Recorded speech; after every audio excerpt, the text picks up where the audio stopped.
ఆనందవనమని పేరు కాశికకి. ఎందుకని అంటే పార్వతీ పరమేశ్వరులకి కాశీ పట్టణంలో అంత సంతోషాన్ని అనుభవిస్తారట.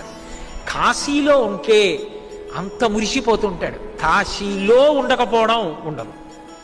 అంటే ఎప్పుడూ ఆనందంతో శంకరుడు ఎక్కడుంటాడు అంటే కాశీ పట్టణంలో ఉంటాడు, పరమానందంతో ఉంటాడు. అందుకే కాశీ పట్టణానికి వెళ్ళి కోరుకున్న వాళ్ళ కోరికలు తీరకపోవడం అన్నది ఉండదు అంటారు. కాబట్టి శ్మశాన భూముల ఎందు ఉంటాడు శంకరుడు. ఏ ఊళ్ళోనైనా శ్మశానంలో ఆయన ఉంటాడు.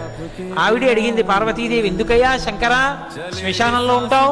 బ్రహ్మాండమైనటువంటి కైలాస పర్వతం ఉండగా ఏమి కర్మ, ఎందుకు నీకు ఈ శ్మశాన వాసన? నా అంత నేను కోరి వెళ్ళలేదు. చతుర్ముఖ బ్రహ్మగారు ఒకప్పుడు ప్రార్థన చేశాడు. మహాభారతం అనుశాసనిక పర్వంలో చెప్తాడు పార్వతీదేవితో. బ్రహ్మగారు ప్రార్థన చేశాడు, శంకర రాత్రి అయ్యేటప్పటికి శ్మశానంలో ఉన్న ఉగ్రభూతాలన్నీ వచ్చి ఊళ్ళ మీద పడిపోతున్నాయి, ఇళ్ల మీద. ఊళ్ళల్లో ఉన్న వాళ్ళకి భయం వేస్తోంది. అందుకని రాత్రిపూట వాటిని ఏమార్చడానికి మీరు శ్మశానంలో తాండవం చేయండి, మీ చుట్టూ కూర్చుని చూస్తాయని అడిగాడు. లోకుల్ని కాపాడడానికి అక్కడ కూర్చున్నాను.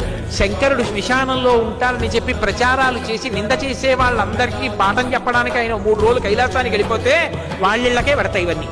అప్పుడు తెలిసి వస్తుంది.